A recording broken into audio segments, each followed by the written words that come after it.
പിതാവിൻ്റെയും പുത്രൻ്റെയും പരിശുദ്ധാത്മാവിൻ്റെയും നാമത്തിൽ ആമേൻ. ഇന്ന് കർത്താവിൻ്റെ തിരുവുയർപ്പിൻ്റെ ദിനം ഏപ്രിൽ 5-ാം തീയതി ഞായറാഴ്ച.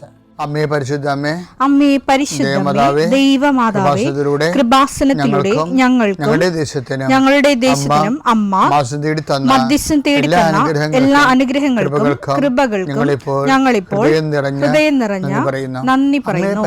അമ്മേ പരിശുദ്ധമ്മേ ദൈവമാതാവേ, 2004 ഡിസംബർ 7-ാം തീയതി ഉച്ചകഴിഞ്ഞ് 2:30 കൃപാസനത്തിൽ സംഭവിച്ച അമ്മയുടെ പ്രത്യക്ഷപ്പെടലിനെ കുറിച്ച് തിരുസഭയ്ക്ക് സമർപ്പിച്ചിരിക്കുന്ന പഠനരേഖകളുടെ മേൽ സഭാത്മകമായ പഠനം ആരംഭിക്കുവാൻ ഞങ്ങൾ പ്രാർത്ഥിക്കുന്നു. അമ്മേ പരിശുദ്ധമേ, ഭൂസ്വർലോകങ്ങളുടെ രാജ്ഞിയായ അങ്ങേയ്ക്ക് ഭൗമസംരക്ഷണത്തിനായി പ്രപഞ്ചപ്രകൃതിയെ തന്നെ തിരുസഭ പ്രതിഷ്ഠിക്കുവാൻ ഈ പ്രത്യക്ഷീകരണം വഴി ഇടയാക്കണമേ. പരിശുദ്ധമേ, ജപമാല മാതാവേ, സകല കൃപാസനം പ്രാർത്ഥനയോടും ചേർത്ത് ഞങ്ങളിപ്പോൾ പ്രാർത്ഥിക്കുന്ന ഈ കുടുംബത്തിന്റെ പ്രത്യേക നിയോഗം പറ മക്കളെ.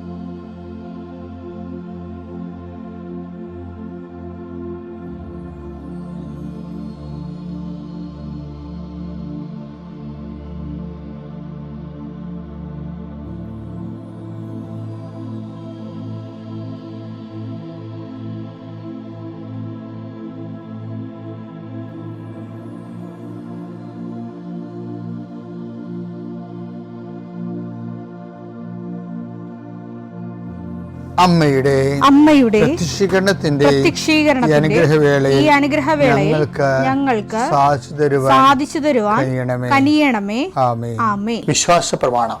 സർവശക്തനായ പിതാവും ആകാശത്തിന്റെയും ഭൂമിയുടെയും സൃഷ്ടാവുമായ ദൈവത്തിൽ ഞാൻ വിശ്വസിക്കുന്നു. അവിടുത്തെ ഏകപുത്രനും ഞങ്ങളുടെ കർത്താവുമായ ഈശോമിശിഹായിലും ഞാൻ വിശ്വസിക്കുന്നു. ഈ പുത്രൻ പരിശുദ്ധാത്മാവിനാൽ ഗർഭസ്ഥനായി കന്യകാമറിയത്തിൽ നിന്ന് പിറന്ന് പൊന്തിയോസ് പീലാത്തോസിന്റെ കാലത്ത് പീഡകൾ സഹിച്ച് കുരിശിൽ തറയ്ക്കപ്പെട്ട് മരിച്ച് അടക്കപ്പെട്ട് പാതാളങ്ങളിൽ ഇറങ്ങി മരിച്ചവരുടെ ഇടയിൽ നിന്ന് 3-ാം നാൾ ഉയർത്ത് സ്വർഗത്തിലേക്ക് എഴുന്നള്ളി സർവശക്തിയുള്ള പിതാവായ ദൈവത്തിന്റെ വലതുഭാഗത്തിരിക്കുന്നു. അവിടെ നിന്ന് ജീവിക്കുന്നവരെയും മരിച്ചവരെയും വിധിക്കുവാൻ വരുമെന്നും ഞാൻ വിശ്വസിക്കുന്നു. പരിശുദ്ധാത്മാവിലും ഞാൻ വിശ്വസിക്കുന്നു.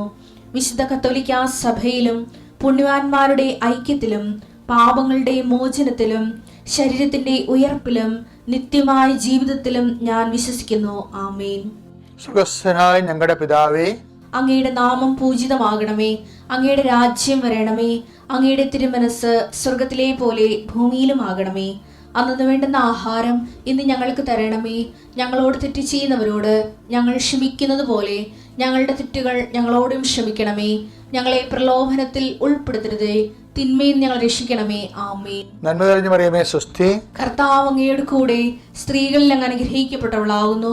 അങ്ങയുടെ ഉദരത്തിൻ ഫലമായി ഈശോ അനുഗ്രഹിക്കപ്പെട്ടവനാകുന്നു. പരിശുദ്ധ മറിയമേ, തമ്പുരാന്റെ അമ്മേ, പാപികളായ ഞങ്ങൾക്ക് വേണ്ടി ഇപ്പോഴും ഞങ്ങളുടെ മരണസമയത്തും തമ്പുരാനോട് അപേക്ഷിക്കണമേ. ആമേൻ. കർത്താവിന്റെ തിരുവുദ്ധാനം അനുസ്മരിച്ചിട്ട് പ്രാർത്ഥിക്കുന്നു. ഈശോ, ഏറ്റവും വലിയ പ്രാർത്ഥന, നിന്റെ തിരുവുദ്ധാനം ഞങ്ങൾക്ക് മനസ്സിലാക്കി തരണം. എത്ര ജന്മങ്ങൾ ഇവിടെ കടന്നു പോയാലും നീ ഞങ്ങൾക്ക് വേണ്ടി ചെയ്തതും നിന്റെ ജീവിതത്തിൻ്റെ രഹസ്യങ്ങൾ ഞങ്ങൾക്ക് മനസ്സിലാക്കി തരണമെങ്കിൽ പരിശുദ്ധാത്മാവിൻ്റെ നിറവ് വേണം. ഈശോയെ, നിന്റെ തിരുവുദ്ധാനത്തിൻ്റെ അന്തരാത്മാവിനെ അനുഭവിക്കാനുള്ള പരിശുദ്ധാത്മാവിൻ്റെ നിറവിനാൽ ഞങ്ങൾ അഭിഷേകം ചെയ്യണമേ എന്ന് പ്രാർത്ഥിക്കുന്നു. കർത്താവേ, ഇനിയും നിന്റെ നാമം എത്തിച്ചേരാത്ത ഇടങ്ങളുണ്ട് ലോകത്ത്. നിന്റെ നാമത്തെയും നിന്റെ വചനത്തെയും അംഗീകരിക്കാത്ത രാജ്യങ്ങളുണ്ട് ലോകത്ത്. കർത്താവേ, അവരെല്ലാം കാലത്തിൻ്റെ അവസാനം മുമ്പ് നിന്നെ സ്വീകരിച്ചുകൊണ്ട് രക്ഷയുടെ പൂർണ്ണതയിൽ എത്തിച്ചേരാൻ അവർക്ക് വേണ്ടി പ്രാർത്ഥിക്കുന്നു. ഈശോ, തിരുവുദ്ധാനത്തിൻ്റെ ശക്തിയാൽ ലോകത്തെ ജയിക്കാൻ കഴിയും. പക്ഷേ വൈരാഗ്യം, വിദ്വേഷം, ചതി, പരസ്പരമുള്ള ജയപരാജയങ്ങൾ, ലോകത്തിൻ്റെ ശക്തിക്ക് അടിപ്പെട്ടു പോയ അവസ്ഥകൾ മൂലം അകന്നുപോയ ഭാര്യാഭർത്താക്കന്മാർ, ഇങ്ങനെ പല തിന്മകൾ കിടക്കുന്ന ഒരു കർത്താവെ, നിൻ്റെ തിരുവുത്ഥാനത്തിൻ്റെ ശക്തി ആസ്വദിക്കാനും ആവഹിക്കാനും പങ്കാളികളാകുവാനും എല്ലാം ക്ഷമിക്കാൻ, കുടുംബത്തെ ഐക്യപ്പെടാൻ ഇടയാക്കണമെന്ന് പ്രാർത്ഥിക്കുന്നു. അകന്നു നിൽക്കുന്ന മാതാപിതാക്കന്മാർ ഐക്യപ്പെട്ട് ജീവിക്കാൻ കർത്താവിൻ്റെ നാമത്തെ ആശീർവദിക്കുന്നു. കർത്താവ് തിരുവുദ്ധാന സന്തോഷം എല്ലായിടത്തും ഉണ്ടെങ്കിലും ചില വീടുകളിൽ സന്തോഷമില്ല. സാമ്പത്തിക തകർച്ചയുണ്ട്, കേസ് അകപ്പെട്ടിരിക്കുന്നവരുണ്ട്, പരീക്ഷാ ഭീതികളുള്ളവരുണ്ട്, പലതരത്തിലെ റാങ്ക് ലിസ്റ്റ് ക്യാൻസലാകുന്ന ആശങ്കപ്പെടുന്നവരുണ്ട്. ഇങ്ങനെ ഓരോരോ തരത്തിലുള്ള വേവരാതികളും വേദനകളെ കർത്താവ് നിന്നോട് കുരിശിനോട് ചേർത്ത് വെച്ചുകൊണ്ട് നിൻ്റെ തിരുവുത്ഥാനത്തിൻ്റെ മഹത്വത്തിൽ അവരെയും പങ്കാളിയാക്കണമെന്ന് യേശുനാമത്തെ പ്രാർത്ഥിക്കുന്നു. പിതാവും പുത്രനും പരിശുദ്ധാത്മാവായ സർവേശ്വരൻ എന്നേക്കും ആമേൻ. ഞാനെപ്പോഴും ഓർക്കുകയും എനിക്ക് ഏറ്റവും ഇഷ്ടം ഈ പത്രോസിനെയാണ്. എന്താ കാര്യം വെച്ച് കഴിഞ്ഞാൽ അയാളെ ഈ കുറേ മനുഷ്യർ അദ്ദേഹത്തെ വെറുതെ എടുത്തു ചാട്ടക്കാരനായിട്ട് പറയും. അദ്ദേഹം ഒരു എടുത്തുചാട്ടക്കാരനുമല്ല. അദ്ദേഹത്തിന് എന്താ വെച്ചാൽ അദ്ദേഹം എടുത്തുചാട്ടക്കാരനാണെങ്കിലല്ല, ഈ ഇന്നലെ കയറി വന്ന പൗലോസ് കൂട്ടത്തിൽ വെച്ച് അങ്ങയുടെ ഫരിസേയമായ ഒരു തണ്ട് കാണിക്കുന്നുണ്ട് പത്രോസിൻ്റെ അടുത്ത്.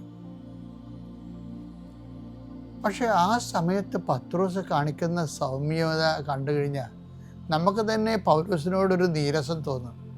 ഇവൻ ഇന്നലെ കയറി വന്ന ആളല്ലേ. എന്നിട്ട് കർത്താവ് അധികാരം ഏൽപ്പിച്ചതിനോടൊക്കെ കൊണ്ട് കൈ ചൂണ്ടി സംസാരിക്കണില്ല അത് വരുന്നത്.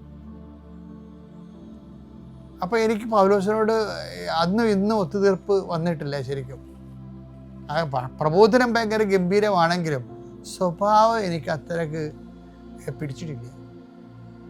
കാര്യം നമ്മൾ എടുത്തുചാട്ടക്കാണെന്ന ഒരു ബ്രാൻഡ് ചെയ്തിരിക്കുന്ന ആള് പക്ഷേ എടുത്തുചാട്ടം കാണിക്കേണ്ടത് ഇവിടെയാണ്. പക്ഷേ ആ മനുഷ്യൻ കർത്താവിൻ്റെ എല്ലാവിധ പക്വതയോടും കൂടിയാണ് പൗലോസ് കൂട്ടത്തിൽ വെച്ച് അദ്ദേഹത്തെ അധിക്ഷേപിക്കുമ്പോൾ അദ്ദേഹം ആ വിഷയത്തെ സംയമനത്തോടെ കരുതുന്നത് എന്താണ്. അതാണ് പുനരുത്ഥാനത്തിൻ്റെ സാക്ഷി എന്ന് പറയുന്നത്. പുനരുത്ഥാനത്തിൻ്റെ സാക്ഷി പത്രോസ് കണ്ടതുപോലെ വല്ലതും ആരെങ്കിലും കണ്ടോ? പത്രോസ് കർത്താവിനോട് സംസാരിച്ച പോലെ ആരെങ്കിലും സംസാരിച്ചോ? ആർക്കെങ്കിലും അവസരം കിട്ടിയോ? ആർക്കെങ്കിലും കർത്താവ് വാതിൽ തുറന്നു കൊടുത്തോ? ഇല്ല. ഈ മനുഷ്യൻ ഭയങ്കരനാണ്. ഈ മനുഷ്യനാണ് ഒരിക്കൽ പറയണതേ, ദേവാലയത്തിലേക്ക് 9-ാം മണിക്കൂർ പോകത്തില്ലേ പ്രാർത്ഥിക്കാൻ വേണ്ടി പോകുമ്പോൾ ഒരു മുടന്തൻ കൈ നീട്ടും. അപ്പം കൈ നീട്ടുമ്പോൾ ഈ മനുഷ്യൻ അറിയാതെ പണ്ടത്തെ ഓർമ്മയ്ക്ക് പണ്ട് കുറേ കാശുണ്ടായിരുന്ന ആളാണ്. കാര്യം എൻ്റെ വെള്ളത്തിൻ്റെ ഉടമസ്ഥനായിരുന്നു. ഇപ്പം കർത്താവ് വിളിക്കണമെമ്പോൾ കാശ് ഇതിൽ കിടന്നുരുണ്ട ആളാണ്. പക്ഷേ കർത്താവിനെ സ്വീകരിച്ചപ്പോൾ കർത്താവ് എന്ത് ചെയ്യുമെന്ന് വെച്ച് കഴിഞ്ഞാൽ പെട്ടി പത്രോസിനും താക്കോല് യൂദാസിനും കൊടുത്തു. അതൊരു വല്ലാത്ത ഒരു സംഘർഷമായിരുന്നു പത്രോസിൻ്റെ ജീവിതം മുഴുവനും. അധികാരമില്ല പത്രോസിന്, താക്കോല് യൂദാസിന്. എങ്ങനെ വർക്കൗട്ട് ചെയ്യും? അപ്പോസ്തലന്മാരെല്ലാം കമ്മ്യൂണിറ്റി കണക്ഷൻസും കാര്യങ്ങൾ എന്തെങ്കിലും അവർക്ക് ആവശ്യമുണ്ടെങ്കിലൊക്കെ പറയണതെല്ലാം പത്രോസിനോട്. പക്ഷെ കൊടുക്കേണ്ടതാരാണ്? യൂദാസ് കൊടുക്കുക. ആ കള്ളനായതുകൊണ്ട് അത് യോഹന്നാൻ എടുത്ത് പറയുന്നുണ്ട്, ആ പെട്ടിയിൽ നിന്ന് വീഴുന്ന കാശൊക്കെ അവൻ അടിച്ചു മരുന്നുണ്ടായിരുന്നു. അപ്പോൾ കള്ളന്മാരൊരിക്കലും മറ്റവർക്ക് ഒന്നും കൊടുക്കത്തില്ലല്ല. അപ്പോൾ അപ്പോസ്തലന്മാർ നിറഞ്ഞ ഒതുങ്ങിയൊരു ജീവിതമാണ് അപ്പോസ്തലന്മാർ. പ്രത്യേകിച്ച് നേതാവായി നിൽക്കുകയും ചെയ്യും, പക്ഷെ നിസ്സഹായനായി മറ്റുള്ളവർക്ക് അനുഭവപ്പെടുകയും ചെയ്യുന്ന ഒരു 10 ദിവസമുണ്ട്. അതിനൊന്നും അദ്ദേഹം ഒരിക്കലും കംപ്ലൈൻറ്റ് പറഞ്ഞിട്ടില്ല. ആ ഒരു സംഘർഷത്തിലൂടെ അവരുടെ കൂട്ടായ്മയിലുണ്ടാകുന്ന സംഘർഷത്തിലൂടെ ആ മനുഷ്യൻ പോയിട്ട് ഒരു കുറ്റക്കാരോട് പറഞ്ഞിട്ടില്ല. കർത്താവ് ഒരിക്കൽ ചെകുത്താനെന്ന് വിളിച്ചു. അപ്പോഴും യൂദാസെന്ന് സ്നേഹിതാന്നാണ് യൂദാസിനെ വിളിക്കുന്നത്. അപ്പോൾ കർത്താവ് ഇവർ തമ്മിലുള്ള ബന്ധത്തെ പത്രോസ് പറയും, അങ്ങക്കെല്ലാം അറിയാമല്ല. അത് ഭയങ്കര രസകരമായ ഒരു ക്രിസ്ത്യൻ എന്ന് പറയാൻ ആരാണെന്ന് വെച്ച് കഴിഞ്ഞാൽ സെൻറ്റ് പീറ്ററാണ്. കാര്യം എല്ലാ മേഖലകളിലും ഒതുങ്ങേണ്ട പാട്ടിൽ ഒതുങ്ങുമ്പോഴും പൊട്ടിത്തെറിക്കാൻ നിൽക്കും. പൊട്ടിത്തെറിക്കുക. എടുത്തുചാട്ടക്കാരാണെങ്കിൽ പൊട്ടിത്തെറിക്കുമല്ല, പൊട്ടിത്തെറിക്കാതെ നിൽക്കും. യൂദാസിൻ്റെ എല്ലാ പൊളിറ്റിക്സിൻ്റെയും ബലിയാടായിക്കൊണ്ട് നിൽക്കുന്ന ആളാണ്. അപ്പോഴും സംയമനത്തോടെയും അദ്ദേഹത്തിൻ്റെ ഭാഗത്ത് പിഴവ് നമ്മൾ കാണുന്നില്ലല്ലോ.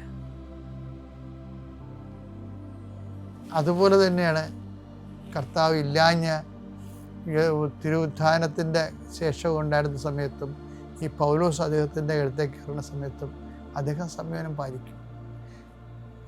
ഈ ആളാണ് ദേവാലയത്തിലേക്ക് കടന്നു പോകുമ്പോൾ ഒരു മുടന്തൻ കൈ നീട്ടും. ഒത്തിരി കാശുണ്ടായിരുന്നൊരു ആളല്ലേ, അറിയാതെ ചിലപ്പോൾ ആരൊക്കെ ഉറുമാരി നോക്കിക്കാണും. എന്നിട്ട് പറയണ വാർത്തമാനം ഭയങ്കരമാണ്, നല്ല ബോധമാണ്. പൊന്നും വെള്ളിയും എൻ്റെ കയ്യിലില്ല, അതില്ല. കർത്താവ് മരിച്ചുപോയി, കാശ് കിഴിയും യൂദാസിൻ്റെ കയ്യിലായി. അയാൾ ചത്തപ്പോൾ അതുകൊണ്ട് ദേവാലയത്തിൽ എറിഞ്ഞു കളഞ്ഞ് ആ കാശ് അതിനാലേ പോയി. അവിടുത്തെ പുരോഹിതന്മാർ അത് കൊടുത്ത് രക്തത്തിൻ്റെ വയൽ വാങ്ങിയ കാര്യമൊക്കെ നമുക്കറിയാം. അപ്പം തെണ്ടിത്തിരിഞ്ഞ് കാലണയില്ലാതെ കാപ്പൊടിക്കാൻ കാശ് നടക്കേണ്ട കാലമാണ്. എന്നിട്ടും വിട്ടുകൊടുക്കാത്തത് എന്തുകൊണ്ടാണ്? ആ മനുഷ്യൻ പറയും, പൊന്നും വെള്ളിയും എൻ്റെ കയ്യിലില്ല, പക്ഷെ എനിക്കൊരു സമ്പത്തുണ്ട്. അതാണ് പുനരുത്ഥാനത്തിൻ്റെ സാക്ഷ്യത പറഞ്ഞത്. ആരാണത്? ഉത്ഥാനം ചെയ്ത നസ്രായനായ Yeshu. Stand up in the name of Jesus. അതിനേക്കാൾ വലിയ ലോകാത്ഭുതം ഉണ്ടാകും. അപ്പോസ്തല പ്രവർത്തനം 3:6.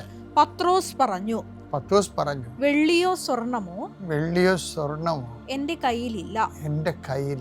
എനിക്കുള്ളത് ഞാൻ നിനക്ക് തരുന്നു. നസ്രായനായ യേശുക്രിസ്തുവിന്റെ നാമത്തിൽ എഴുന്നേറ്റ് നടക്കുക.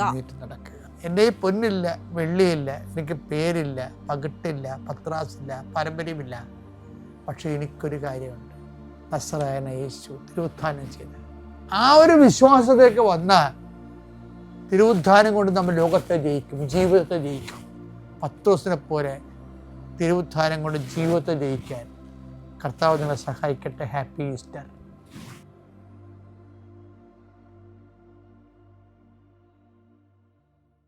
അത്യപൂർവ ദൈവാനുഭവങ്ങൾ ഇനി നിങ്ങൾക്കും സ്വന്തം. ഈ യൂട്യൂബ് ചാനൽ ഇതുവരെ സബ്സ്ക്രൈബ് ചെയ്തിട്ടില്ലെങ്കിൽ ഇപ്പോൾ തന്നെ സബ്സ്ക്രൈബ് ചെയ്യുക.